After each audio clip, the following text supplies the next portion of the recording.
animação, muito entusiasmo, muita felicidade, dando prosseguimento de fato a essa semana que tem sido muito especial para nós, certo? Nós começamos essa Semana da Mulher, né? Inauguramos aí essa comemoração da Semana da Mulher, não com homenagens, digamos, infrutíferas ou parabéns simplesmente, mas dando ferramentas para que vocês possam desenvolver aí todo o potencial que a mulher carrega, né?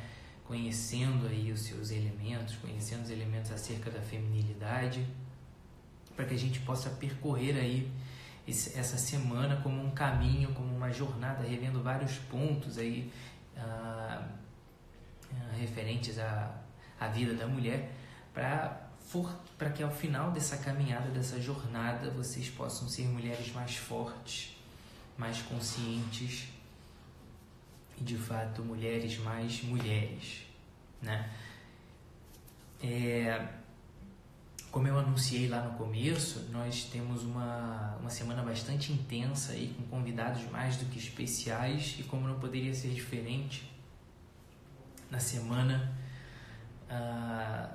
um evento desses no meio da quaresma, né, tem as suas peculiaridades e as suas provações. Ontem, o Dr. Dario teve uma dificuldade de ordem pessoal, não pôde estar aqui presente. Hoje quase que eu não posso estar aqui presente. Há pouco tempo atrás estava na monitoria das alunas do PQP e numa crise fortíssima de enxaqueca. Graças a Deus e aos remédios que eu consegui tomar, já estou novo em folha. Morri por alguns minutos ali, ressuscitei agora no 3º minuto para poder estar aqui com vocês, até porque nós temos hoje uma convidada muito especial que eu vou chamar aqui agora, conforme anunciado, uma pessoa que já participou aqui anteriormente e que volta aqui para essa página hoje com muito carinho, com muita alegria, porque vai falar sobre um tema que tem tudo a ver com ela, que tem tudo a ver com vocês, né? E que tem tudo a ver, de fato, com essa semana que nós estamos vivendo aqui hoje. Então, vou chamá-la aqui para que a gente não possa perder tempo, porque o assunto é longo. Tem muita coisa para a gente conversar aqui hoje. E vamos ver. Vamos ver aqui nossa internet, se ela vai nos ajudar hoje. Aí! Oi, boa Oi, noite. Déia, tudo bem? Tudo bem, graças a Deus. Olá, pessoal, boa noite. Beleza. Muito obrigado pela sua presença, Déia, mais uma vez. Da Eu última que vez que agradeço. Da última vez que nós estivemos juntos aí, conversamos, né, também sobre a vida da mulher, de alguma forma, e voltamos aqui hoje a falar sobre a vida da mulher, mas hoje com um enfoque bastante específico aí dessa questão do olhar sobrenatural que nós precisamos ter sobre a mulher, né, do ponto de vista da fé, né? Sim. A, Uhum. a história da mulher na Bíblia, né? Nesses primeiros dias aí da nossa semana de super lives, eu tenho conversado com as mulheres sobre a necessidade que nós temos de rever alguns conceitos, né? E de redescobrir a força da mulher, entendendo, Uhum. né, na história aonde que algumas coisas se perderam e aonde que o lugar da mulher ficou meio que esquecido, né? E como a gente precisa rever certas coisas e redescobrir certos valores, né? E que a maneira como nós olhamos para a mulher hoje na sociedade, como a mulher se vê hoje na sociedade, tem muito a ver com a maneira como a sociedade, de uma maneira geral, perdeu certos valores aí e como a gente tem que resgatar o poder do feminino, o poder da mulher, por tudo que ela Uhum. representa, né? E que deixou de Sim. representar em parte, né, nessas últimas décadas. E Uhum. aí veio essa ideia da gente falar hoje da mulher à luz da fé, né, e de tudo que ela representa, e que, diferente do que muita gente diz, né, a igreja, de uma maneira geral, e a fé, né, a visão do sagrado sobre a mulher, em nada a diminui em nada, coloca numa posição de mera escrava no sentido de ser secundária ou de estar submissa no sentido pejorativo, né, em relação à vontade do homem, por exemplo. E quando a Sim, gente percorre esse caminho com o olhar do sobrenatural sobre a mulher, a gente redescobre que, mais do que ninguém, o sagrado, a visão cristã sobre a mulher é, de fato, a que consegue enxergar na mulher mais plenamente todo o poder que ela tem, né? sim, de fato. A igreja recebe essa pecha mesmo de, né, ser uma estrutura opressora, não é? Principalmente por parte das feministas. Mas se nós formos olhar para a história, a gente vai ver que a igreja foi sempre a primeira a valorizar a mulher.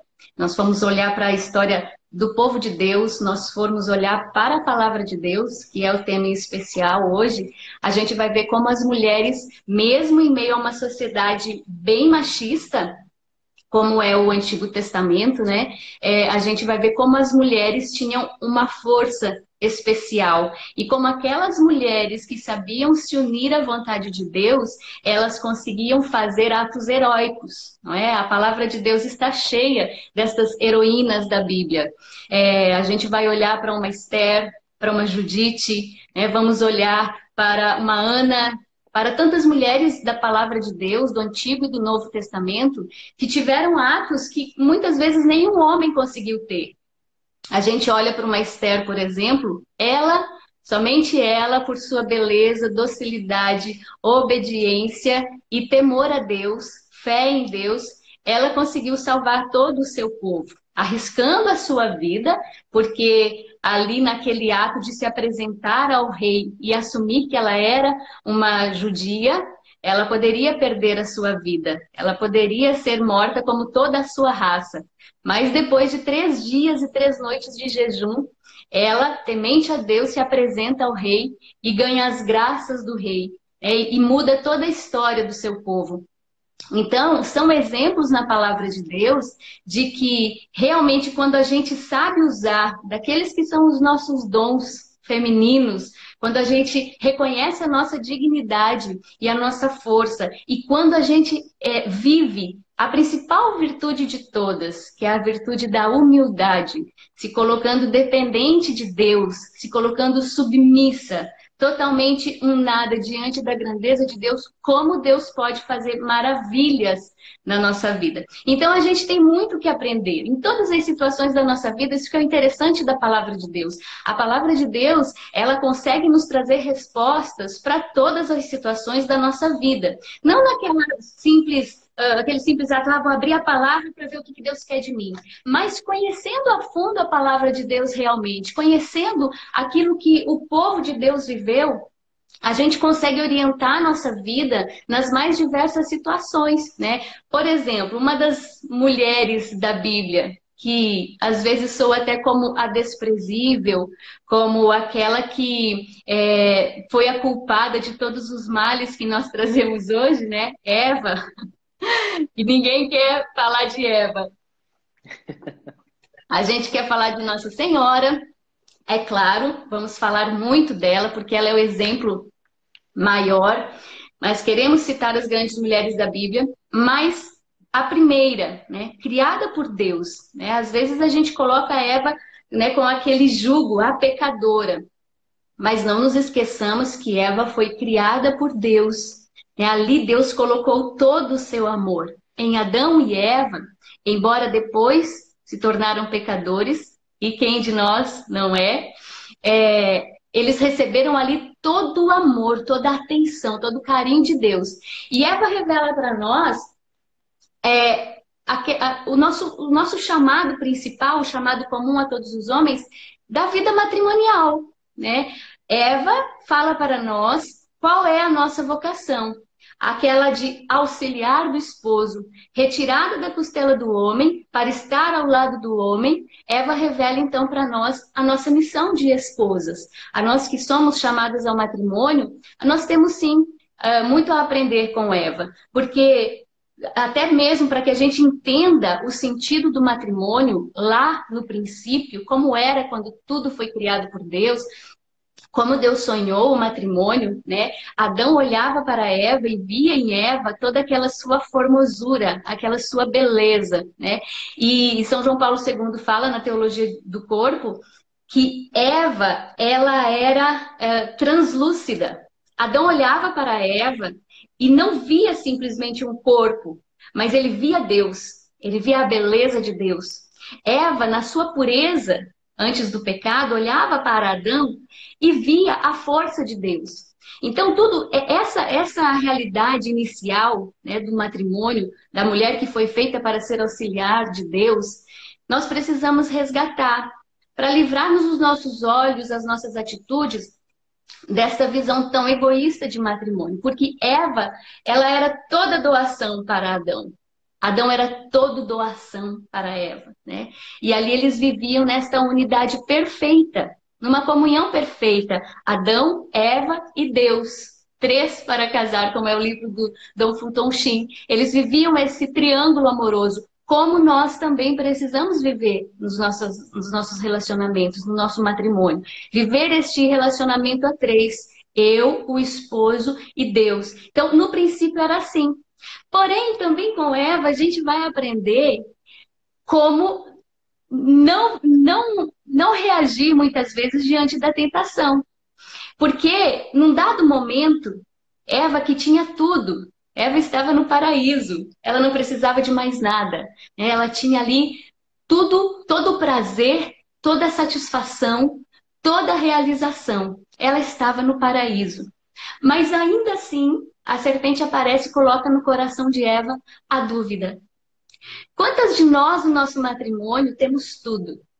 Temos às vezes um bom marido, temos filhos lindos, temos como viver, temos um sustento, o nosso marido é um marido trabalhador, mas ainda assim, num dado momento, se não vigiarmos, se não cuidarmos, o inimigo vem e ele pode semear a tentação da insatisfação. E aí entra o tédio, aí começo a ficar insatisfeita e começo a olhar para a vida da vizinha e achar que o casamento dela é melhor do que o meu, que os filhos dela são mais inteligentes que os meus, que o carro deles é melhor do que os meus, embora eu tenha tudo. E aí eu começo a semear o pecado no meu matrimônio, porque eu já vou achar que eu poderia ter sido mais feliz se eu não casasse com aquele homem, se eu não tivesse aquela vida. Então, quando nas situações, olhando para a situação da nossa vida, do nosso matrimônio, observemos, eu já não tenho tudo que eu preciso? Será que realmente essa insatisfação que eu estou deixando brotar no meu coração, a reclamação, né, o excesso de murmuração, nada me satisfaz? Será que não estou dando vazão como Eva deu para que a serpente coloque essa insatisfação no meu coração? Ou então o desejo de ser maior que o meu esposo, talvez. É uma tentação que a gente que vive nessa época, dominada pelas ideias feministas, a gente corre muito esse risco. Eva, ela tinha um marido e ela tinha um senhor, que era Deus. Mas num dado momento a serpente diz, não, mas se você comer, você vai ser como Deus. Nossa, mas se eu vou ser como Deus, nossa, então é isso que eu quero. Talvez não no sentimento de maldade, porque não é verdade que a gente precisa se assemelhar a Cristo, não é? Talvez foi isso que Eva pensou, talvez foi isso que Eva desejou. Mas quando a gente esquece quão bela é a nossa vocação de mulher, de mãe, a gente começa a querer o papel do outro, querer a missão do outro. E aí a gente vê hoje em muitos lares os papéis invertidos. E uma total desorganização. Já não se sabe ali quem é o cabeça da casa. Já não se sabe ali quem é o pai, quem é a mãe. Os filhos muitas vezes confusos, porque eles não sabem quem é o cabeça. Isso gera uma confusão enorme. Então, cuidemos a gente nessa nossa geração para que a gente não queira ser como. Eu quero ser como o meu marido. Não! Ele tem a dignidade dele. Nós, mulheres, temos a nossa dignidade, e iguais em dignidade, porém diferentes na nossa formação, justamente por causa da complementaridade. Isso é lindo, né? Isso é que faz realmente o matrimônio dar certo. Então, quando a gente esquece disso, a gente corre um risco muito grande de causar uma desorganização enorme na nossa casa. E isso faz um bem, faz um mal enorme para os nossos filhos. Faz mal para o relacionamento, porque é importante que a gente saiba viver este estar lado a lado, ser esse auxílio para o qual Deus nos criou, o auxílio do homem. E não há nada de opressor nisso. Não há nada de menosprezo nisso. É belo a mulher que entende o seu papel e consegue viver e sabe viver, colocando para fora todos os seus dons, as suas potencialidades, colocando para fora a sua maternidade, a sua feminilidade. Que homem que não se dobra diante de uma mulher dócil, de uma mulher doce, de uma mulher feminina, de uma mulher cheirosa, não é? Que homem não se dobra? Muito dificilmente, a não ser que seja um crápula mesmo, né? Mas a gente, como mulher, estando ao lado do esposo, sim, vivendo a submissão que a palavra de Deus nos diz, que é estar sob a missão do marido, auxiliando esse marido, porque se vivemos a dinâmica do matrimônio de ser uma só carne, se esse marido está tendo sucesso, sucesso é meu. Se esse marido está deslanchando, está crescendo na vida, cresço eu. Não é? Só que a gente esquece que nós somos uma só carne. E aí começamos a gerar competições. Começamos a querer ser como o nosso marido. Então, Eva tem muito a nos ensinar. Nesse papel, né, de matrimônio, o papel do matrimônio, a missão do matrimônio, o papel da esposa no matrimônio e o que não deixar que se torne tentação na nossa vida. Não é? Com certeza. E é muito legal que você tenha começado pelo começo, né? Porque ontem mesmo a live da nossa semana foi sobre feminismo. E o quanto essa ideia, que inicialmente parece tão atraente, né, de ser algo libertador para a mulher, na verdade aprisiona ela a uma realidade mesquinha, né? Você falou muito bem, ontem eu falei exatamente a mesma coisa, sobre essa questão de uma inveja, né, da posição Sim. do homem, que na verdade não está colocando a mulher num outro lugar melhor, mas tirando ela do seu lugar de direito, né? Então, essa falta da noção da complementariedade é o que de fato torna para as pessoas de coração insensível do nosso tempo hoje, né, essa incapacidade de entender que mulher e homem ocupam lugares diferentes e se complementam, e que não necessariamente aquele que não está em evidência ou está sob os holofotes de uma determinada realização não contribuiu para aquilo de maneira decisiva, né? Como você falou, se na realidade do casamento, por exemplo, se o meu marido cresce, eu cresço, não é ele que aparece, mas eu também junto daquilo, né? E o que você disse sobre Eva é muito a realidade de Adão e Eva, né? Também tem muito a ver com a nossa dinâmica diária, né? Desse querer ser como Deus numa coisa meio distorcida, né? De querer assumir a posição de controle total da nossa vida e de não se conformar com a sublime condição de ser fraco e vulnerável. A nossa sociedade se acostumou, né, a venerar o forte, o que domina o outro, o que intimida o outro. E isso é um sinal de grandeza.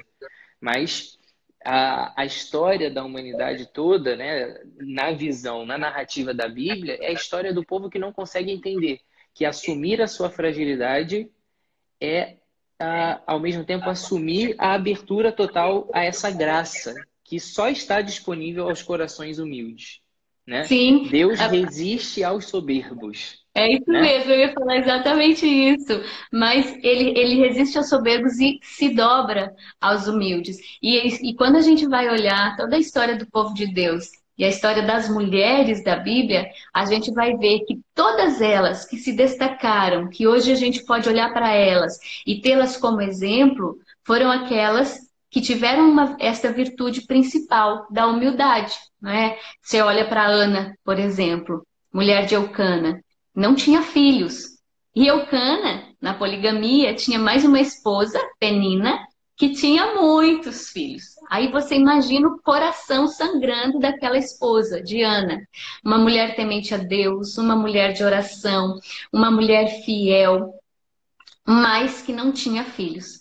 E Ana, pacientemente, por muito tempo, se dobra diante de Deus e clama ao Senhor que lhe dê filhos, mas sempre com louvor, sempre tendo esta gratidão a Deus e reconhecendo o seu lugar, reconhecendo quem ela era e reconhecendo o poder de Deus que era assim capaz de lhe dar filhos.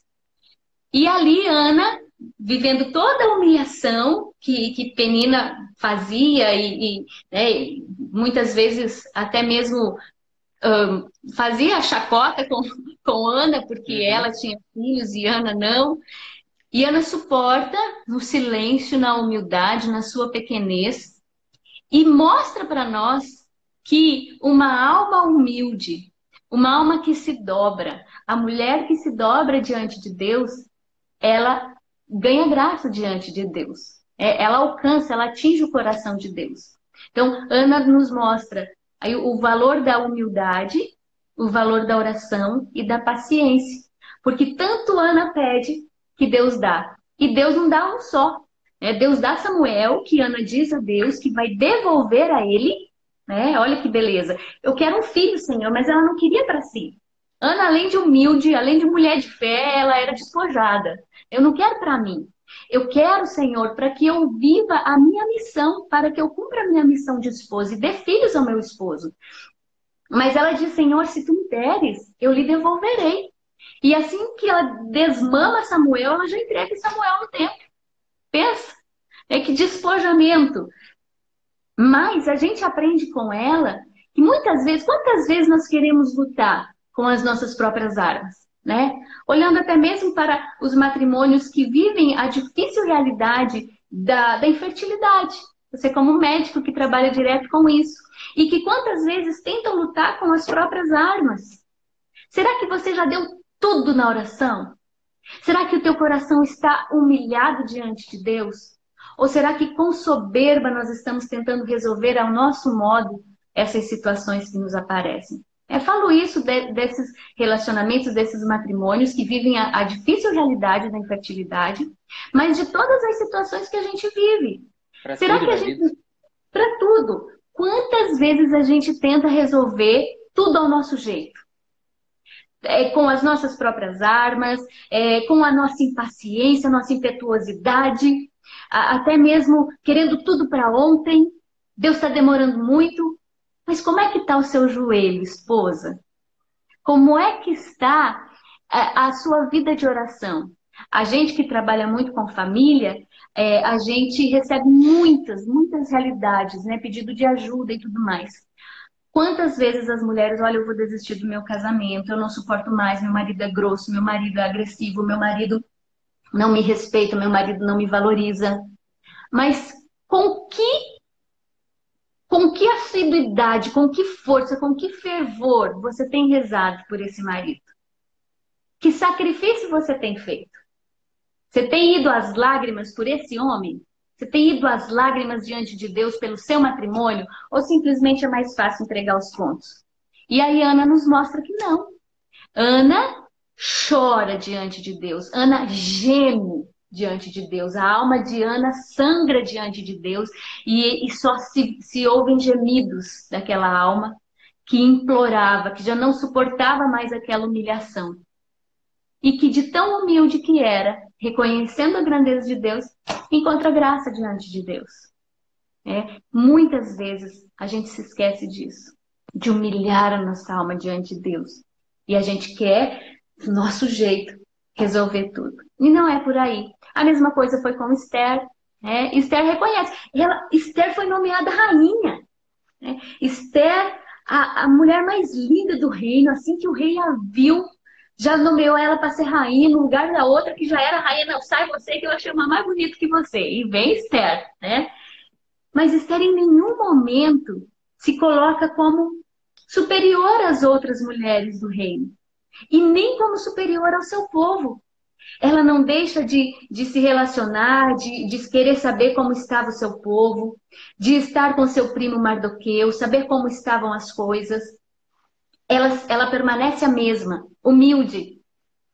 E ali, diante daquela situação terrível que o povo vivia, com o risco de ser exterminado, Esther se coloca 3 dias no jejum, sem comer nada, sem beber nada, e ganha os favores de Deus, e ganha os favores do rei, e salva o seu povo. E aí eu pergunto, você já fez um jejum de 3 dias e 3 noites pelo seu marido? Você já fez um jejum de 3 dias e 3 noites pela sua família? Por aquele seu filho que não te respeita mais, que já se desviou, que já saiu de casa, que talvez não queira mais te ouvir, que você já não sabe mais o que fazer? Você já fez um jejum de 3 dias e 3 noites? Você já calejou o joelho? É isso que as mulheres da Bíblia nos ensinam. É isso que o povo de Deus, ao longo de toda a sua história, pela humildade, nos ensina. Tem um santo que diz, acho que é São Bernardino, que diz que pode a alma ter todas as virtudes, mas se vai embora a humildade, vão-se com ela todas as outras. Então, é pela humildade.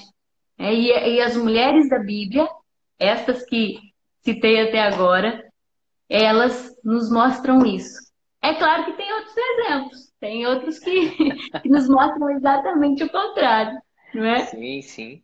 E é muito legal que você tenha puxado a história de Esther, né? Porque nós vamos entender um pouco mais à frente, provavelmente ao final dessa live, que através da sua sensibilidade com o seu povo e com os necessitados à sua volta, Esther assume uma função intercessora muito importante, né? Sim, Prefigurando sim, alguma coisa que estava vindo mais à frente, talvez fosse uma sim. intercessora na sua perfeição, mas quantas vezes, né, o cristianismo como um todo não é tão atacado por ser considerado um opressor, né, na hora de tratar a mulher, como se em algum momento, em algum lugar da nossa história, nós tivéssemos dito que a mulher é inferior pela condição de humildade, sensibilidade e fragilidade que tem.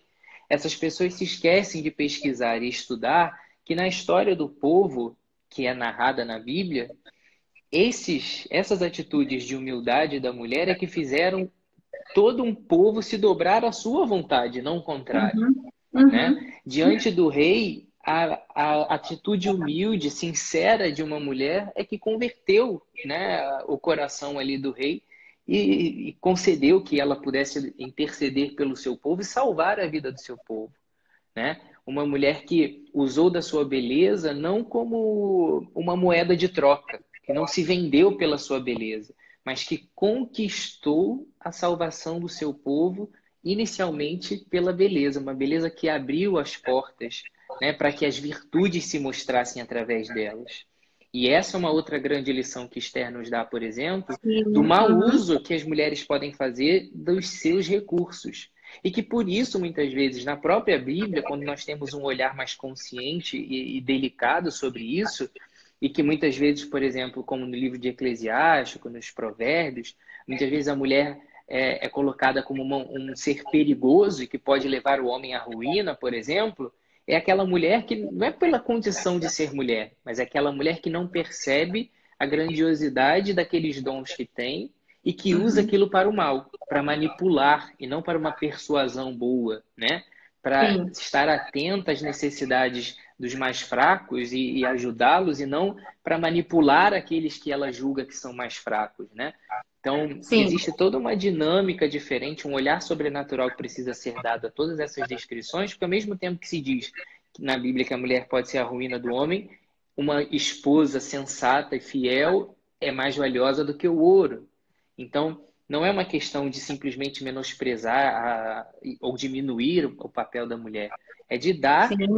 para a mulher a oportunidade de conhecer todo o seu potencial e tirar da sua sensibilidade esse potencial, né, de a sua volta ali desenvolver coisas maiores e tirar coisas maiores e melhores daquelas pessoas que estão ali na sua realidade, né? Sim, o feminismo ele vê só aquilo que ele quer enxergar, né? Por exemplo, aquela passagem de São Paulo que ele fala mulheres sejam submissas aos seus maridos e as feministas esbravejam, né, com essa palavra opressora, só que elas esquecem de ler um pouquinho mais adiante, algumas linhas abaixo, que onde São Paulo fala: maridos, amai as vossas esposas como Cristo amou a igreja, dando a vida por elas, né? Esse é o chamado do homem, né? Quem é que ama mais? Quem é submisso ou aquele que dá a vida? Que é chamado a morrer pela esposa, morrer pelo outro, né? Só que essa palavra elas não querem ver, né? Então a gente tem que ficar muito esperto aí. Agora, quando você falou a respeito da beleza de Esther, isso é muito interessante, porque nós mulheres, nós fomos feitas para sermos ícones de Deus, para que a humanidade nos vendo a nossa beleza, os nossos dons, a nossa delicadeza, tudo aquilo que nós podemos ser, o amor que brota de forma tão natural do coração feminino, a humanidade nos vendo vice-deus. Né? O ícone é isso, a gente olha para um ícone e a gente vê a grandeza de Deus, a gente vê a beleza de Deus, a gente vê o poder de Deus, isso é o ícone. Porém, com o pecado, a gente cai na tentação de sermos ídolos. E aquela atenção que deveria ser dada a Deus, a gente requer para nós. Então, nós usamos o nosso corpo para isso, a gente usa o nosso olhar, a nossa sensualidade, para, ao invés de apontar para Deus, atrair para nós mesmas toda a atenção. E fazemos de nós objetos de desejo. Porque o homem, ele é tentado pelo olhar. Tanto que o rei viu Esther, ele ficou doido, é essa que eu quero, não é? Pronto, vi a coisa mais linda desse meu reino. Porém, né, o rei não sabia que ali estava a beleza de Deus. Mas isso é muito natural, para que o matrimônio aconteça, existe essa atração física. Porém, o problema é quando nós queremos ser observadas, vistas, desejadas por todos os homens. Não é? Não somos mais aquele ato de entrega e oferta para o nosso esposo, no íntimo do nosso matrimônio, mas nos fazemos objeto de desejo para todos os outros, expondo o nosso corpo, né? Levando uma vida vazia, levando uma vida muitas vezes de simplesmente sedução.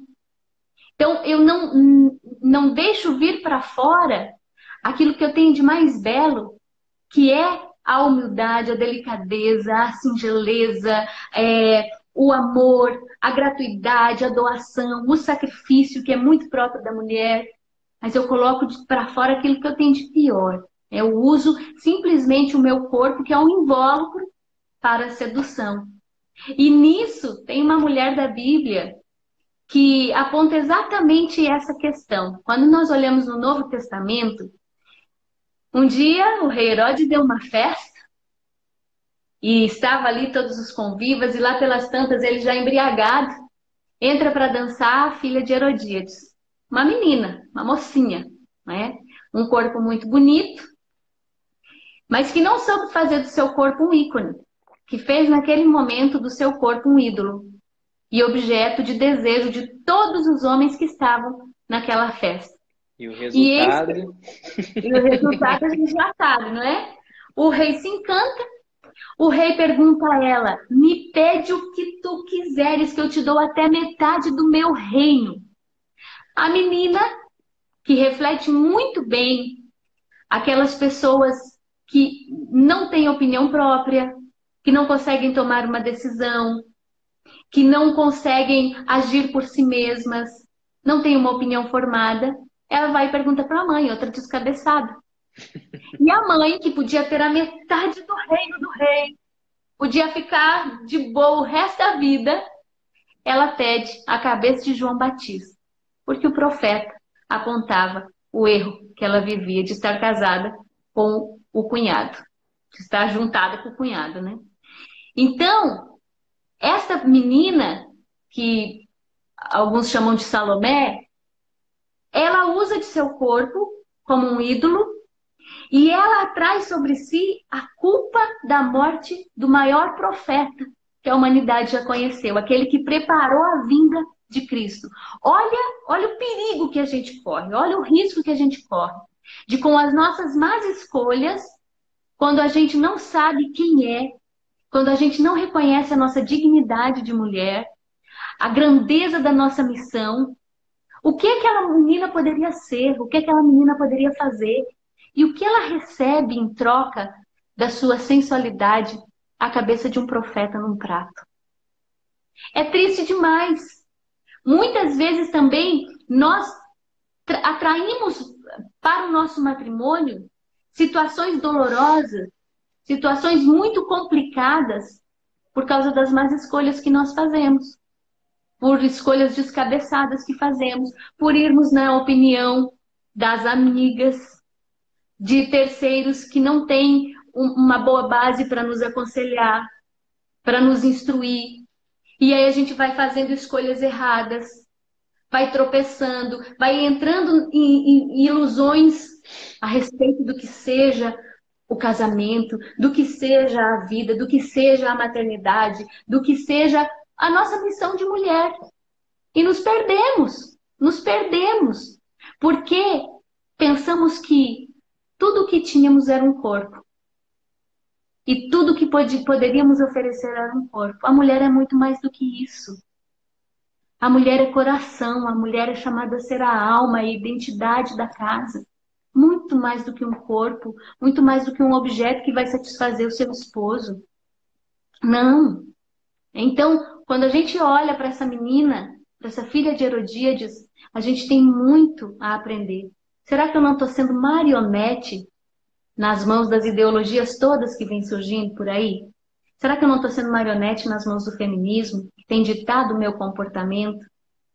Será que eu não estou sendo marionete nas modas, até mesmo na minha forma de vestir, ou de não vestir, expondo tudo o que eu não deveria? Né? Que tem aquela frase, né? Quem muito se oferece tem pouco a oferecer. Quando a gente se mostra demais, é porque tem pouco a dar, tem pouco a oferecer.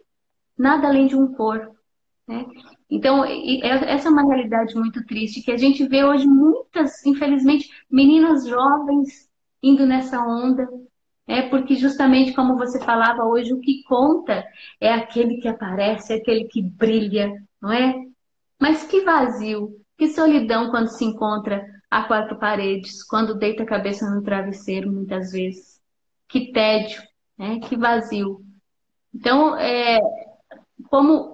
sejamos como Esther, busquemos as escolhas de Esther, que soube usar de sua beleza para salvar o seu povo. Nós, mulheres, quando usamos da nossa beleza, dos nossos dons, a gente salva a nossa família. Quando usamos do calor do nosso corpo para acolher os nossos filhos, para acolher um marido que chega cansado do trabalho. Quando usamos do nosso sorriso para animar a nossa casa, às vezes tão atribulada, tão agitada.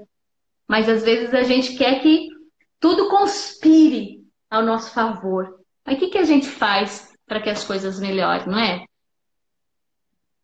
Com certeza, Déia. E é muito interessante toda essa reflexão e que tudo isso que você colocou do exemplo de Herodíades mostra muito o perigo de, mesmo de maneira inconsciente, aderir a esses pensamentos destrutivos feministas contemporâneos. Muitas mulheres não percebem que se deixam seduzir por esse discurso, que é um discurso de aparente independência, mas que, na verdade, desfigura totalmente as virtudes da mulher, né? Uhum. Há pouco tempo atrás, eu recebi numa caixinha de perguntas aqui na página uma pergunta: o que eu posso fazer para reconquistar a atenção do meu marido? E veja como tudo, de alguma forma, está interligado. As feministas odeiam a posição que a mulher assumiu de admiração, de ser um objeto de cuidado, um objeto, né, de contemplação. Né? Como De se elas respeito. de respeito e como se essa arte toda, né? Toda a arte que o homem produziu ao longo dos séculos, por assim dizer, historicamente, né? Classicamente, a mulher é o objeto de inspiração do homem na arte, na grande maioria das vezes. Quando compõe uma música, quando pinta um quadro, né? Quando faz uma poesia. E até isso é criticado no sentido de que a mulher é sempre o objeto, mas que quem é o protagonista da ação de criação de uma arte, de cultura, é o homem. E vale a reflexão, né, do por que odiar essa posição de ser o objeto de admiração. Quem é mais importante? Quem está sendo retratado como objeto de admiração ou quem está pintando o quadro, né? Por que que isso diminui? Por que que ela precisa ser esse protagonista? Por que que ela não pode assumir, viver, né, esse lugar de admiração e de contemplação e ensinar pelo seu exemplo, né? Pela sua beleza de fato. A mulher, naturalmente, sempre foi a inspiração dos homens porque ela é bela. E a partir de um determinado momento começou a odiar essa posição de transmitir beleza, de inspirar os homens por aparentemente ser um objeto, quando na verdade esse discurso de independência, de romper com uma tradição, né, com o que se chama de conservador hoje em dia, e assumir uma função de independência, da mulher que não pode depender de homem nenhum, né, aquele velho discurso amargurado, né, da mulher que perdeu o sentido da sua vida, ensina a sua filha que você não pode ser dependente de homem, você tem que ser independente, não sei o quê. E tudo isso acaba com esse tipo de pergunta que aparece no meu Instagram o tempo todo. O que eu preciso fazer para ser, de fato, para trazer o meu marido de volta? Olha, você precisa ser mulher. Em algum momento da vida, você começou a ser menos interessante do que o jogo de futebol. Porque a partir do momento que o homem perde a inspiração a sua paixão pela mulher, ele vai colocar essa paixão e essa admiração no lugar de outras coisas. Quando a mulher se coloca como um objeto, ela passa a ser nada mais do que um objeto de um motivo de posse e não de admiração e de cuidado. E aí o homem vai passar a possuir aquela mulher como ele possui várias coisas, um jogo de futebol, como a conquista de um campeonato, né? E aí a própria mulher perde o seu espaço, porque ela começa a competir com coisas que não estão no nível dela, porque ela se coloca no nível dessas coisas, né? Então, quando a mulher redescobre que o seu lugar é ímpar, é insubstituível, ela para de se submeter a uma vida, né, de fato inferior nesse momento, né? E ela começa a ser, de fato, aquela pessoa interessante e motivo de admiração e contemplação de novo. Sim, essa semana uma pessoa me perguntou nos stories, Dé, e o meu esposo, ele nunca deita comigo no mesmo horário que eu sempre vou dormir sozinha e ele fica. O que eu faço? Eu disse, minha querida, coloca um pijaminha no capricho, um perfuminho, chega ao lado dele, dê-lhe alguns beijinhos e convide ele para ir deitar. Não é? Que marido vai resistir a isso? Daí eu falei, se ainda assim ele não for deitar, a menos que ele tenha trabalhos para entregar para o outro dia, se ainda assim ele não for deitar com você, algo há. Aí vamos investigar, porque aí realmente há problema por aí, né? Mas realmente, né? A mulher é esse encanto do lar. Se um dia ele se casou e ele escolheu você para se casar, é porque houve um encantamento que talvez com o tempo tenha se perdido e que é a hora de resgatar. Então, como é que eu vou fazer para o meu marido ir deitar? Só chamando? Vem deitar, né? Da forma pior possível. Não, né? Vai no capricho. Dê a entender que você o deseja ao seu lado, na cama, para que durmam, para que namorem, para que vivam aquilo que é próprio do matrimônio. E ele vai entender pelos seus sinais. Talvez você nem precise falar nada, mas pelos seus sinais ele vai perceber. Agora, às vezes a mulher não dá sinal nenhum, né? Sinal de carinho nenhum, de interesse nenhum. Talvez ele esteja achando que tanto faz como tanto fez, se ele vai deitar agora ou não. Eu falei para ela, porque os homens eles precisam de um tempo a sós, entenda isso, o problema não é o seu marido, são os homens, eles precisam desse tempo.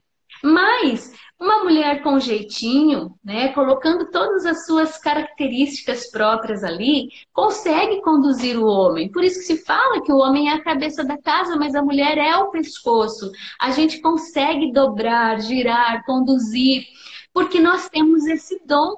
Deus nos fez assim, né? E é belo que seja assim, porque isso traz equilíbrio para o lar, isso traz complementariedade, isso traz segurança para os filhos. É exatamente isso. O pior mal que pode haver numa família, num casamento, são as ideias feministas. Porque a gente deixa de assumir aquilo que é próprio nosso. Ai, é opressor demais. Gente, um marido que sai, que rala o dia inteiro, né? Eu sei, o trabalho de estar em casa para as mulheres que são donas de casa, né? ele é pesado muitas vezes, né? Ficar com filhos, aqui são 4 crianças, então chega o fim do dia, realmente estamos cansadas, às vezes exauridas. Mas também o nosso marido, quem falou que para ele foi fácil, não é? Então que saibamos reconhecer a missão e a beleza da missão de cada um. Isso é maravilhoso. Não precisa haver guerra, não precisa haver competição, porque quando Deus criou Adão e Eva olhava para Adão e achava ele belo, não ficava querendo concorrer. Ah, por que ele é mais forte do que eu? Olha lá quanto músculo, olha aqui, eu franzina, não tenho força física nenhuma. Não, Eva se alegrava, porque ela via ali o poder, a proteção de Deus, né? Adão olhava, via a beleza de Deus. Meu Deus, Deus me amou demais, me deu uma beldade dessa, né? Que beleza. Então, isso precisa ser resgatado nos nossos matrimônios. A gente precisa voltar a ser feminina. Voltar a como essas mulheres da Bíblia usar de tudo aquilo que Deus nos deu, dos dons que Ele nos deu, inclusive da nossa beleza. Ah, Déia, mas você não sabe como é que eu tô descanchelada aqui, eu tô um taperão velho aqui. Então, vamos se arrumar, né? Outro dia a pessoa me perguntou assim, mas como me vestir modestamente e não ficar chique em casa? Mas quem disse que você não pode estar chique em casa? Quem disse que você não pode estar bem bonita, bem arrumada para receber o seu esposo quando ele volta, para estar com seus filhos? É claro que você pode estar bem arrumada, né? Se cuidar, deixar que este homem se encante novamente, né? Que o rei se encante com vossa beleza, diz o Salmo, né? Escutai minha filha, olhar e ouvir isto, falando justamente de Esther. Ela recebeu as graças porque o rei se encantou com sua beleza. Será que não está faltando deixar o seu marido se encantar por você novamente? Aquela mocinha toda linda lá há 20 anos atrás e que agora talvez não esteja mais se cuidando, não esteja mais se perfumando, não esteja mais se arrumando. É preciso voltar a encantar os nossos esposos, os nossos esposos. Assim, porque veja, olha que beleza. Todas essas mulheres da Bíblia, elas nos apontam alguma virtude. Elas nos apontam algum exemplo a ser seguido. Teriam muitas outras. Própria Ruth, né, exemplo de fidelidade à sua família, à família do esposo. O esposo morre e ela fica fiel à sogra. Quanta mulher que hoje vive em pé de guerra com a sogra. E Ruth, olha que bonito. Ruth, pela sua fidelidade à sua sogra, Noemi, ela recebe as graças de Deus. Ruth, pela sua humildade também, pela fidelidade, olha, aonde você for eu vou, aonde você assentar a morada eu vou também. Eu não vou te abandonar. E ela vai, e por essa fidelidade ela recebe um bom esposo. Um esposo respeitoso, um esposo amável, um esposo rico. Um esposo que deu não só o sustento para ela, mas também para sua sogra, que cuidou das duas. E, além disso, Ruth, que era estéril, ela não tinha tido filhos com o seu esposo. Ela ganha uma geração, ela ganha uma descendência. Ela começa a ter filhos, ela tem filhos. Deus olha para essa fidelidade. Muitas mulheres vivem em pé de guerra com a família do marido, não gosta nem de ir na casa. Eu sei, gente, tem sogra que é carne de pescoço. Mas que façamos aí o possível para conviver bem com essas pessoas que são sangue do mesmo sangue do nosso marido e que com eles somos uma só carne. Então a gente tem que fazer o possível. Mas não era disso que eu ia falar. Eu ia falar. Eu lembrei de Ruth. Que cada uma das mulheres da Bíblia, elas nos apontam uma virtude, né? Um exemplo. Agora, em Maria, a gente encontra todas as virtudes. Assim como nos santos. Quando a gente olha para os santos, São Tomás falava, cada santo nos aponta uma virtude, cada santo destacou-se por uma virtude e se esforçava por vivê-la. Maria traz em si todas as virtudes. Então, quando a gente olha para Nossa Senhora, a gente consegue ver ali o exemplo perfeito da mulher. Você quer saber em quem se espelhar? Você quer saber em quem se inspirar? Olha para a Virgem Maria. Olha para a Mãe de Deus. Ela é o exemplo perfeito de virtudes. Não dá para pensar que Deus escolheria qualquer mulher para ser a mãe do filho dele. E a mãe da humanidade. Ele, desde sempre, se enamora de Maria, ele se encanta com a humildade de Maria, com o silêncio de Maria, a simplicidade de Maria, a castidade, a pureza de Maria, a fé, a esperança de Maria. Todas essas virtudes dadas pelo próprio Deus encantam Deus de tal forma que ele mesmo deseja encarnar-se no seio desta mulher e vir à humanidade salvar os homens. Isso está escrito aqui, ó, nas Glórias de Maria. Não sei o que estou falando, não, gente. Está escrito aqui, Santo Afonso que fala que tanto Deus se enamora, tanto Deus se encanta. Então aí a gente vê que Esther é realmente a prefiguração de Nossa Senhora, é a prefiguração de Maria. Ela que encontra graça diante de Deus e salva o seu povo. Maria que encontra graça diante de Deus, ave cheia de graça, cheia, plena, né? Transbordante da graça de Deus. É assim, ela é tão transbordante que isso nos faz entender por que a gente diz que Maria é aquela concebida sem pecado, ela é a Imaculada Conceição. Não havia nela lugar para o pecado, porque ela era transbordante da graça, ela era cheia da graça, né? E ela, com todas as suas virtudes, sendo a rainha, não é? Ela escolhida para ser a mãe do Filho de Deus, em toda a sua vida se faz pequena, se faz escondida, tanto que os evangelhos não falam muito dela. A gente quase não vê falar de Maria. E hoje, onde a gente vive num tempo de muita exposição, de muitos holofotes, como é difícil viver esse silêncio, essa descrição de Maria, ser discreta como Maria, ser pequena como Maria. Tanto que ela chega na casa de Isabel, e Isabel fala: bendita és tu entre as mulheres, de onde me vem a graça de vir a mim, a mãe do meu Senhor?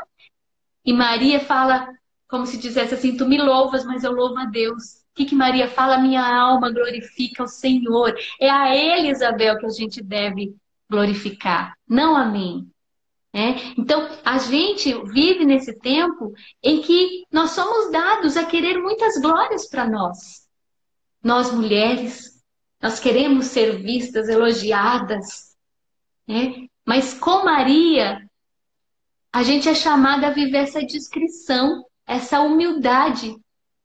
Maria é a humilde por excelência, gente. Meu Deus do céu, como Maria tem muito a nos ensinar. É na pobreza. Mas mesmo na pobreza, sempre atenta ao outro. Ela nunca se voltava para si.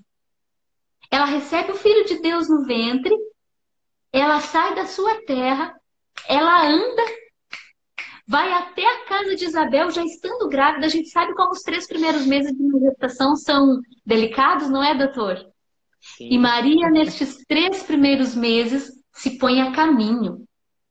Ela vai servir. Ela vai até a casa de Isabel para servir aquela que precisava mais do que ela. Ela não pensa nela, não. Agora eu estou grávida do Filho de Deus. Venham me servir, porque eu não posso andar 600 metros, senão... Não, quantas vezes as mulheres engravidam e acham que é doença, né, doutor Felipe? Não, nossa, agora vem a mim o vosso reino, ó.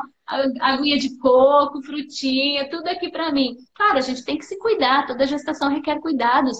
Mas, olhemos para Maria. Ela se pôs a serviço. Aí, volta, né? E sempre nesse exemplo de fé. Ela não sabia como seria recebida por José. E ela podia chegar para José e falar assim: olha, José, você cuide de mim porque eu estou esperando o Filho de Deus. Eu recebi a graça de gestar o Filho de Deus. E você vai ser o pai adotivo dele. Olha que maravilhoso. Ela poderia ter feito isso. Ela não fez. E nunca fez. Ela nunca quis glórias para si em momento algum. E ela era a mãe do Filho de Deus.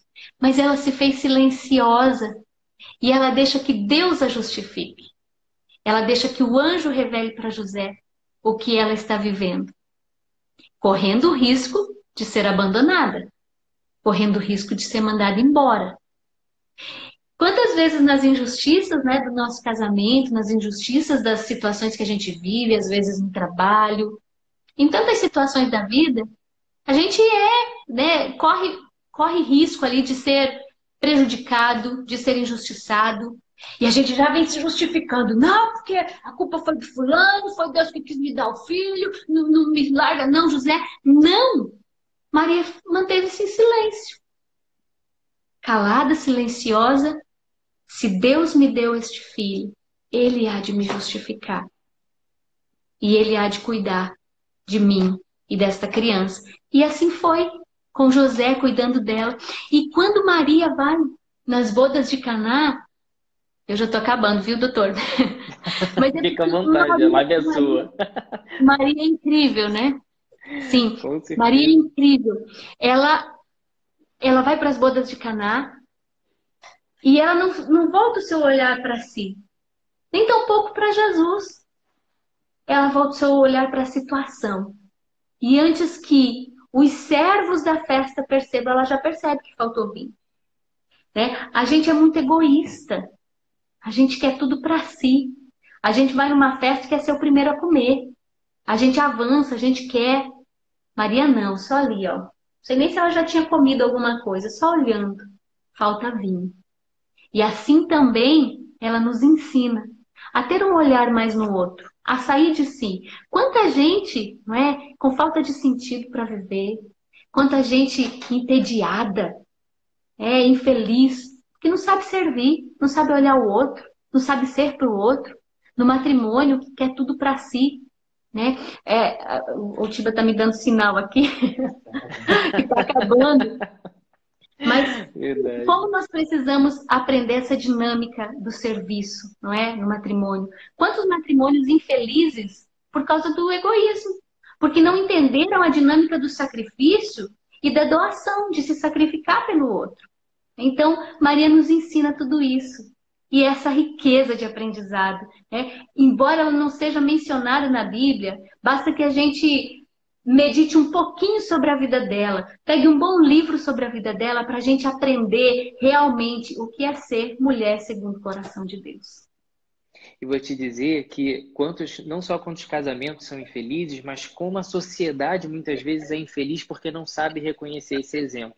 Né? Na sociedade do egoísmo, da soberba, onde mais vale o homem por aquilo que ele tem, que aparece, a gente perde a verdadeira essência do que é ser pessoa e existir.